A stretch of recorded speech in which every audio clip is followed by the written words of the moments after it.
come late to a program, and we all are late today. At least we are late starting the Vyas Puja offering, so I apologize. I know that we had a long celebration yesterday, and I really appreciate all of you for coming this morning, despite being here till 1 o'clock, maybe beyond. Thank you all for a nice Shri Krishna Janmashtami celebration. One of the reasons why we are late today is Vyas Puja offerings this year were printed in Europe, and our books were delayed in coming. We are guaranteed that they would come last week, they did not come. And they also not printed them. And we've been, I don't know how many of you know, but we did not have any phone yesterday and internet yesterday. At this huge festival, we had no internet, no phones. We managed on hotspots, and we managed on our Square app. So that's where we, this morning it was back on, and we lost it again about 45 minutes ago. So the last 40 minutes we've been trying to get the internet, even the hotspot's not working today, so I apologize. So what we are going to do is just read our own offering that is in the souvenir book. How many of you got the souvenir book yesterday? So if you did not get them, they are here. Really a lot of nice information there. We print this every year for Shri Krishna Janmashtami festival, and they are printed again. So we have got our Prabhupada's offering here, which Shamwini Vyasi will be reading. I'm just going to read a little bit from Srila Prabhupada just to start off the program. Once again, our apologies that if you can read your Guru Maharaj's offering from your line online, please go ahead.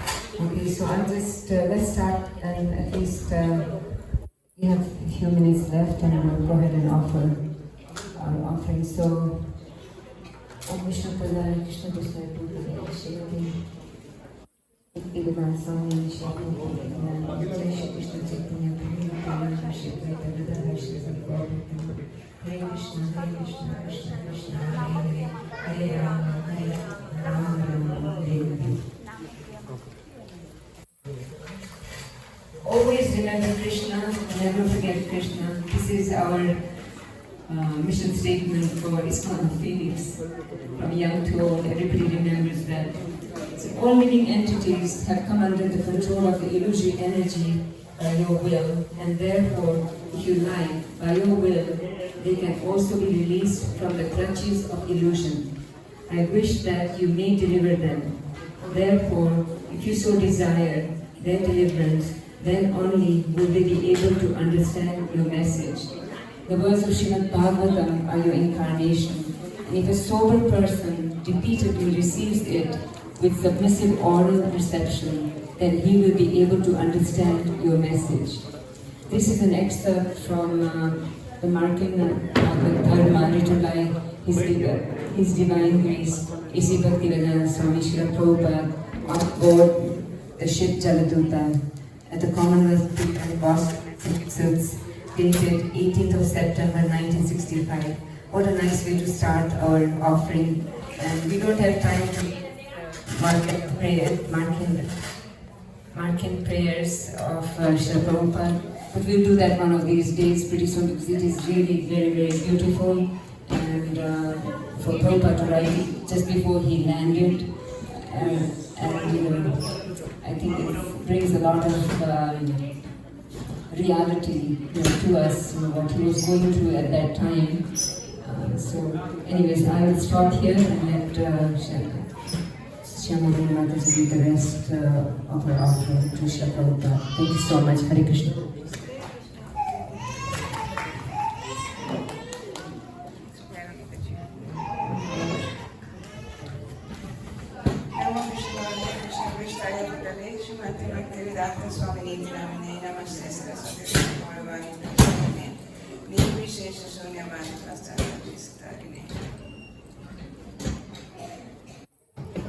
Our dear Srila Prabhupada, please accept our deepest respects as we bow down at your lotus feet.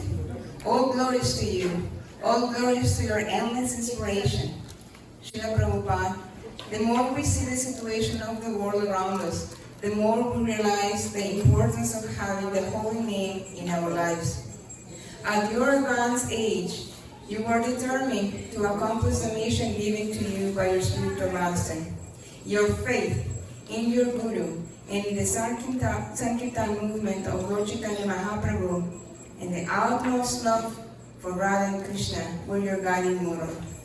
You always had the proper vision.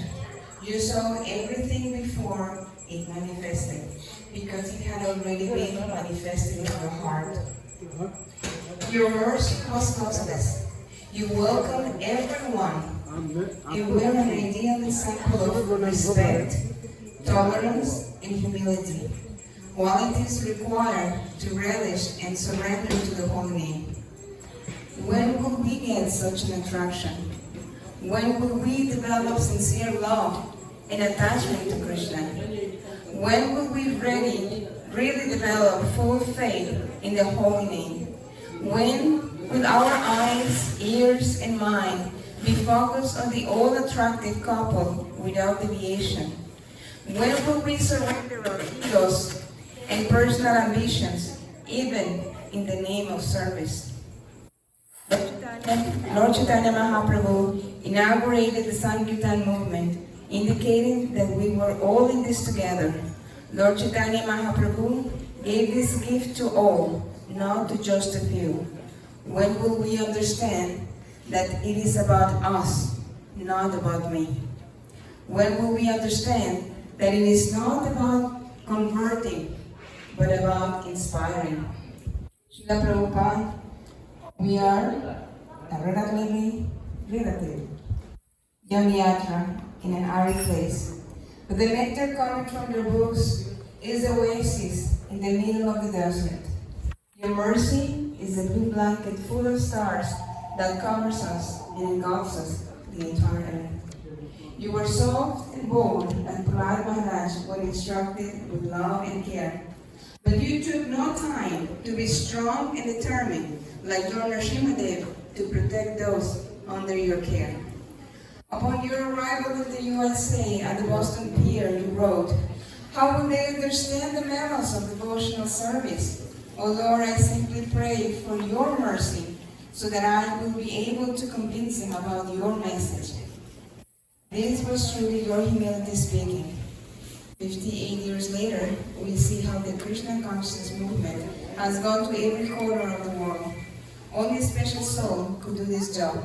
You are that special personality who was sent to the material world to awaken the souls that were sleeping, and by the mercy of Lord Krishna, you are still instructing. You are still inspired. You are still guided. Srila Prabhupada, please guide us so that we may be representatives of those spiritual embassies that you envision.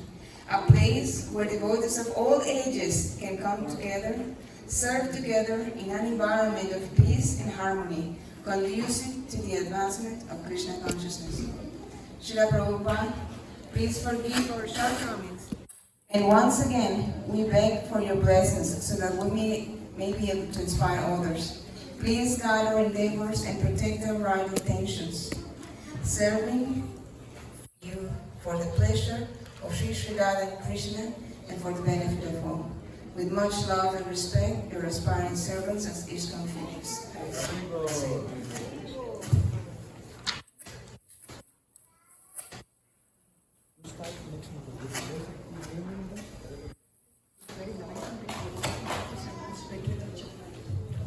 Hare Krishna. I'm going to read actually my Guru Maharaj is Prabhupada Swami Maharaj's offering, and I'm going to split it with Archana Mataji. We both will read it. Om Ajnana Timirandasya Jnananjana Shalakaya Chakshurumilitam Yena Tasmai Shri Gurave Namaha. Nama Om Vishnupadaya Krishna Pastaya Bhutale Srimati Bhakti Vedanta Swami Iti Namine. Namaste Saraswati Deve Gauravani Pracharini Nirvishesha Shunyavadi Pashyatya Deshatarine.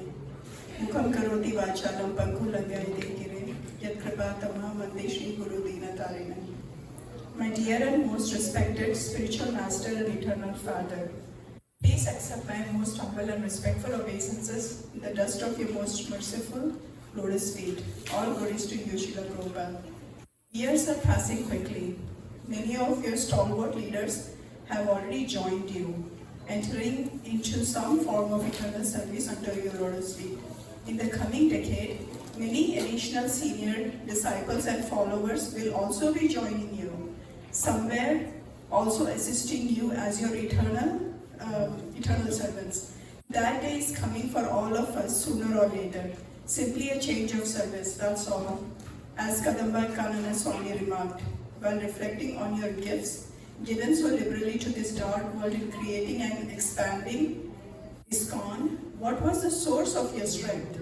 Unflinching faith in Guru, Nama Prabhu, and Srimad Bhagavatam are three sources of your indomitable spiritual strength that I would like to glorify here. So I'll speak about faith in Guru that Maharaj has shared here. Whenever you spoke of Guru Maharaj, one could easily and palpably feel the strength of your firm dedication to him, displayed abundantly in your life's work, while fearlessly following his instructions to you to carry the teachings of Mahaprabhu to the English-speaking parts of the world. What was your essential message? From the very beginning, I have simply come to remind you of that which you have forgotten. This message was repeated again and again, and yet again. Your power to awaken conditioned souls to what they have forgotten continues. I experience it nearly every day in worldly individuals of all descriptions who contact your books long after your physical departure. The disciple and spiritual master are never separated because the spiritual master always keeps company with the disciple as long as the disciple follows strictly the instructions of the spiritual master. This is called the association of Vani, words. Physical presence is called Vapu. As long as the spiritual master is physically present, the disciple should serve the physical body of the spiritual master. And when the spiritual master is no longer physically existing, the disciple should serve the instructions of the spiritual master. This is Srimad Bhagavatam 4:28-47 purport. From my early college days, I became acquainted with you, Guru Maharaj. Srimad Bhaktisiddhanta Saraswati Goswami, through an article printed in early Back to Godhead magazine, which was my first Krishna conscious literature. That article elevated me to an experience of consciousness, which was my first Krishna I have never known before in my life. By divine arrangement, events occurred, whereby my affinity for him substantially grew over the passage of time. However, when I read a letter you had written to Pradyumna Prabhu on October 17, 1967, I became particularly motivated to deeply study Brahma Samhita and teach its message to others. Brahma Samhita is the gist of the Srimad Bhagavatam. In the Bhagavad Gita as well as in the Srimad Bhagavatam, Krishna is accepted as Supreme Lord and everything about him is nicely described there. Similarly, in the Brahma Samhita, everything about Krishna is perfectly described. In the very beginning of the book, Krishna is accepted as the Supreme Personality, Supreme Lord, existing eternally in his transcendental form and is the cause of all causes. One who reads Brahma Samhita very carefully and scrutinizingly can understand everything of Krishna without any fault. I recommend therefore all my students read Brahma Samhita very carefully, especially because it was translated personally by my spiritual master Srimad Bhaktisiddhanta Saraswati Goswami Maharaj. In the course of acting upon your instructions to read Brahma Samhita very carefully, and after painstakingly teaching it several times, a strong urge has arisen in my heart to provide a rendering of this awesome book in easily approachable language for today's reader. Please empower me to carry out this desire with a proper mood, simply as a tiny assistant within your and Bhaktisiddhanta Saraswati's greater mission. I'll pass it on to Arjun.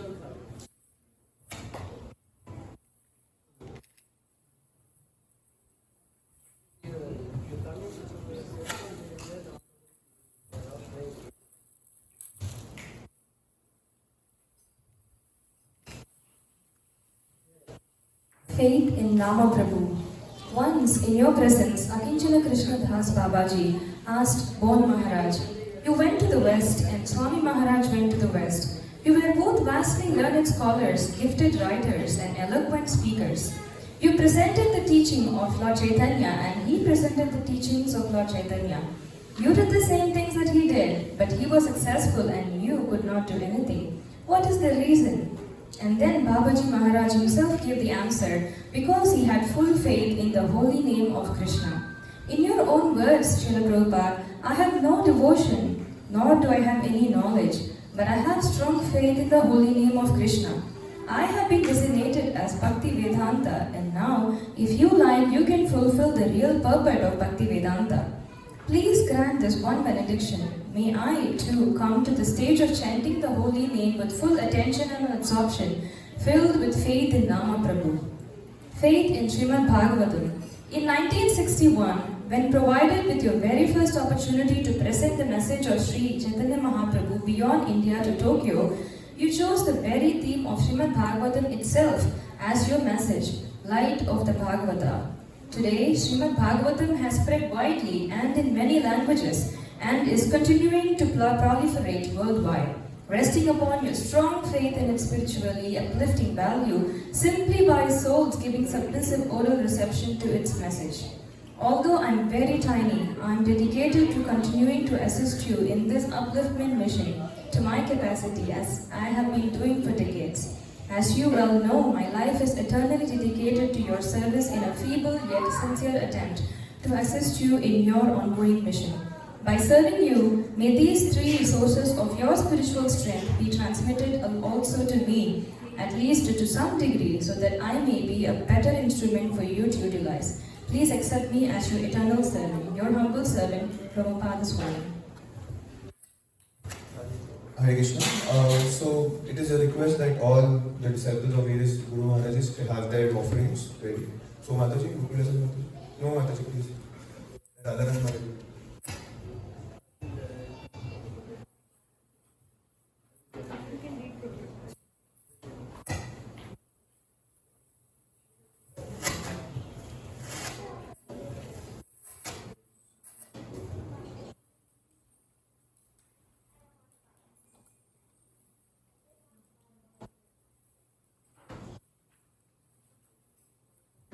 I am reading the offering of Radharani Swami Maharaj to Srila Prabhupada.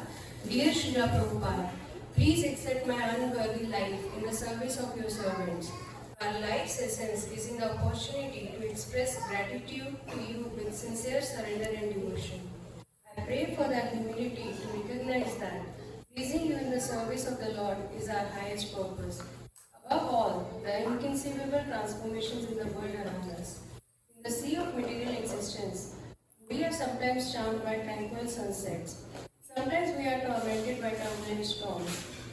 They are both distractions, unless we seek shelter in Krishna's name with gratitude and devotion. Srila Prabhupada, your life and teachings are our compass leading to the shore of the Godhead. I believe that your voyage on the Jaladuta is like a metaphor for life.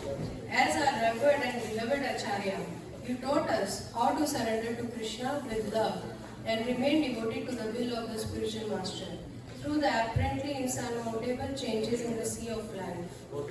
In these times, we are surrounded by almost continuous waves of despair, including wars, quarrelsome divisions, diseases, and the loss of loved ones. More than ever, we need each other to share strength and wisdom, to seek shelter in Hari Kirtan, Hari Katha, Vaishnava Seva, and Jivadaya. It is possible if we earnestly seek shelter in your divine grace as your highest aspiration. Striving to be a servant of your servants, Radhanath Swami. Jai Shri Prabhupada.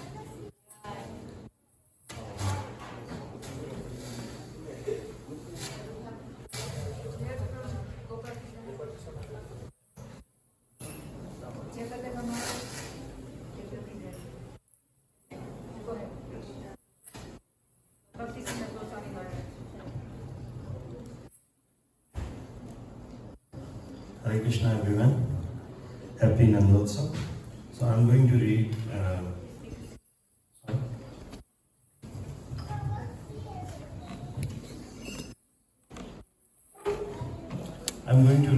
the Vyas Puja offering by His Holiness Bhakti Sundar Goswami Maharaj.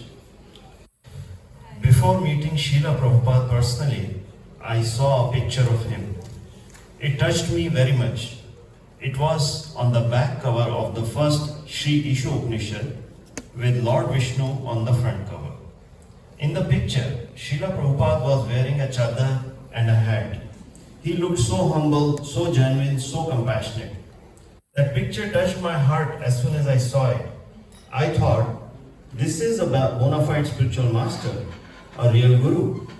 I was immediately affected so much just by looking at that picture. What to speak of reading the book? I was completely convinced I had been influenced by impersonalistic ideas due to my practice of yoga. But in this Sri Isha Upanishad, Srila Prabhupada defeated impersonalistic ideas totally, completely. And at that moment, after reading the Sri Isha Upanishad, I accepted him in my heart as my eternal guru. Srila Prabhupada's demeanor was so simple, so straightforward, so humble, and so compassionate.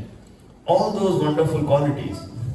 Being with Prabhupada meant being surrounded by his aura, feeling protected from Maya, just by being in his presence. He touched the hearts of everyone who came in touch with him. One day, as I and several other devotees walked with Prabhupada in a park in Caracas, Venezuela, a lady greeted him, Buenos dias. Prabhupada, sorry. Buenos dias. Prabhupada asked us, what does this mean? We explained it means good morning. So as we continued the walk, whenever other people passed Prabhupada, he greeted them in Spanish, Buenos dias. We were surprised. Prabhupada was a perfect gentleman. He always treated everyone so gently, so nicely. He liked people. That's why Prabhupada said, unless you like people, you can't help them. So Prabhupada liked people and he treated them nicely. He was always the perfect gentleman with them. So when a person greeted him with Buenos dias, he wanted to answer them properly. That's why he asked what it meant. And after we told him, whenever another passerby greeted him, he answered in Spanish. That was a unique thing about Prabhupada. He was so attentive to everything around him. That's perfect Krishna consciousness. He did not miss a thing. He always looked at all the details around him. He knew how to act perfectly in relation to other people, what to say to them, etc. His expressions were so gentle and compassionate always. So that's a wonderful thing about Prabhupada. Prabhupada stayed 7 days in the temple and the days flew by. And then came the last day. Prabhupada had to leave for Miami and some devotees had to stay back at the temple to serve the deities. And before he left, he gave us a short lecture at the temple. The sun was rising already and some sun rays came through the window. Prabhupada gave us few minutes lecture. He quoted from the Updeshamrita by Rupa Goswami, the verse beginning Utsahan Nishchayat Dhairyat Tattat Karma Pravartanat. He said Utsahan, enthusiasm, is very important. And he said enthusiasm means I must see Krishna in this very life. That means enthusiasm. So follow the rules and regulations. Don't deviate and everything is possible. Wonderful lecture he gave. And then he departed for the airport. The devotees who had to stay back ran after the car downhill at great speed. And Prabhupada looked back at them and he was very happy with what they were doing. He commented, that's very good. When the Guru leaves, the disciples must accompany him as far as they can. Of course, those of us who didn't have to stay back took various cars and followed Prabhupada to the airport. And at the airport, Havi led the kirtan, playing Mridanga. And since Prabhupada hadn't had the breakfast, the devotees offered him a silver plate full of cut fruit. So Prabhupada ate a few pieces of fruit and then asked some lady devotees to distribute the rest as prasadam. So the lady devotees distributed the fruit not only to other devotees but also to the passerby. There were no cups or anything, they just put the fruit directly into their hands. And people accepted it and ate the prasadam. Two men stood nearby watching everything. I heard one say, "Oh, just see how nicely they treat this old man." And the other replied, "Oh, he's the leader of the Hare Krishnas. That's why they treat him so nicely." Prabhupada noticed that Havi didn't get any of the prasadam because he was playing the mridanga. So Prabhupada called one of the ladies over and told her, "Keep some fruit for him." Just see, Prabhupada was so aware of everything around him. He noticed that Havi hadn't gotten any prasadam. So he told a lady devotee, "Save some fruits for him." That was so nice and touching. Prabhupada was aware of everything around him.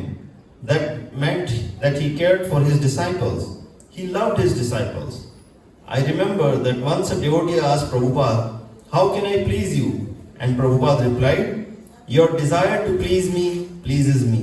So this is very important. The intention, the attitude is the most important thing in devotional service. The desire to please the spiritual master is the foundation of our spiritual life. I hope that one day I can please Srila Prabhupada by remaining always his humble and insignificant servant. Bhakti Sundar Goswami. Thank you.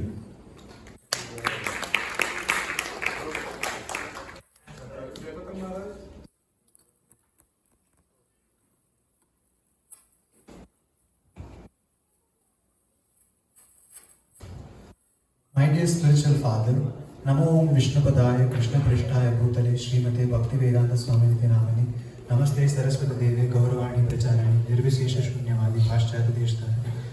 You have brought the mercy of Nitai Gaurav around the world. Lord Chaitanya told Lord Nityananda that we have descended from the spiritual world with the express promise and purpose of delivering the foolish, the fallen, lowborn and the distressed. I qualified in all four aspects before becoming a devotee. You have made good fortune for all devotees around the world by giving the divine glance of Lord Nityananda. I saw how tirelessly you woke up at midnight every night and for 3 to 4 hours you were writing your translation and purpose for Srimad Bhagavatam and different kinds of literature. This was a great sacrifice you made and you chose your words very carefully while writing these books. So in your presence, you held the Bhakti Shastri exam which I took, and by your mercy I could pass and receive my Bhakti Shastri degree. I noticed that you wanted everyone who takes second initiation to have Bhakti Shastri degree. For sannyasa, they should have Bhakti Vaibhava, and even in some letters you said that to be a guru or give initiation, a person should have Bhakti Vedanta degree, and you were hoping that everyone, men and women, would read your books and would take these degrees. Actually, in 1969, the definition of Bhakti Vedanta was someone who had studied the whole Srimad Bhagavatam plus teachings of Lord Chaitanya. And now, Bhakti Sarvabhauma would mean Srimad Bhagavatam and Sri Chaitanya Charitamrita. You wanted that people should read your books and they prove they are reading your books by having these exams. I have been trying to fulfill your desire. I have a Bhakti Vaibhava degree and I am studying now for my Bhakti Vedanta degree. Also, although I have read your books many times, you told us that to get the first initiation, we had to read the Bhagavad Gita 10 times. You are very insistent that we should know the philosophy and should read your books. And I see this as very important milestone that we should implement in ISKCON. I am praying that by your mercy, we can make your vision come true, that everyone in Krishna consciousness movement reads your books and gets their degrees. Sometimes devotees are very proud that they have not read your books and they have not done any degree. Maybe the only way they can realize they can associate with you is mainly through your books. So I do hope that reading your books becomes preoccupation with everybody. I remember how you were explaining that if someone asks a book distributor that what is in the book and the distributor says, "I don't know, I just sell the books," you did not want that. They should know what is in the book, they should believe, they should preach it, they should give it out. How can we achieve that? Your vision was that we have degrees. So I want to see that your vision is implemented. Our present Minister of Education also wants to encourage everyone to read your books. I think this is very enthusiastic and encouraging. And I pray for your mercy that we can base our growing society on your Krishna conscious teachings. Everyone has some different aspect of different idea based on some same scriptures. The scripture is Krishna himself, which is absolute. But different scriptures say different things in different situations.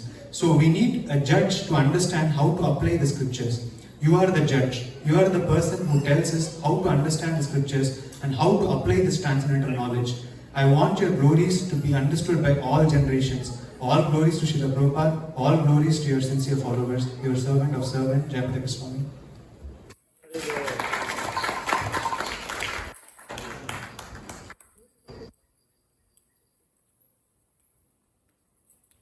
Anybody else?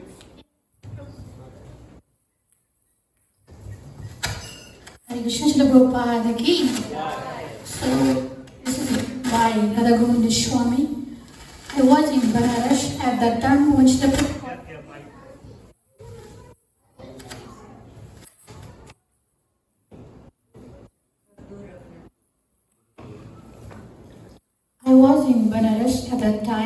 Prabhupada was touring, traveling India with his 40 disciples. I read a newspaper in America, Bhakti is preached. Naturally, I was a devotee of Krishna, so I like this topic. So I went there. Then there was a procession from Dasamera Ghat to Tapovan, which is a house that is now in Banaras. When the procession is finished, I approached Srila Prabhupada and I speak in Hindi.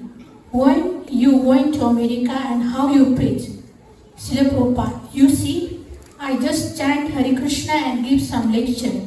He said, then they need this Vedic knowledge. So just see how they are happy and they are chanting. Then I asked, when is your program after Banaras?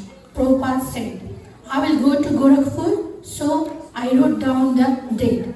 Then I went to Gorakhpur and Prabhupada was there. He was staying in Krishna Niketan. I went there. I was waiting Prabhupada. Prabhupada was at that time alone, so I did not recognize that he is Prabhupada. When is A.C. Bhaktivedanta Swami? I asked Prabhupada. So Prabhupada asked me, why you want to meet with him? I replied, because he is my guru. I like him very much. So Prabhupada asked me, why you accept him as your guru? I said, because he is the servant of Chaitanya Mahaprabhu. Then Prabhupada asked me, who is Chaitanya Mahaprabhu? So I said, he is Krishna himself. So I was talking and Prabhupada asked, why you accept him Lord Chaitanya as a Krishna? Because I read Chaitanya Charitamrita, Krishna himself came as a devotee to preach. Then Prabhupada said, no, he is not Krishna. He is devotee of Krishna. I said, no, he is not Krishna himself. But Prabhupada insisted, no, he is a devotee of Krishna, he is not Krishna. Then I spoke very hard words to Srila Prabhupada. I said, just keep quiet, don't speak anymore. Then Prabhupada laughed very loudly. He was laughing. Then some bhaktas came and they were offering obeisances. So I realized that is my Guru Maharaj, he is Srila Prabhupada. So when they offer obeisances, I offer obeisances. So I said, please give me. I offended at your lotus feet. I did not recognize you. Please forgive me. Then Prabhupada caught my hand like this and said, come to my room. Then 3 disciples were sitting there and Prabhupada was laughing. His smile was not stopped. And then he told that he knows that Chaitanya Mahaprabhu is Krishna himself. He said, you chased me, I like that. I am very, very happy with your words. Radha Maharaj.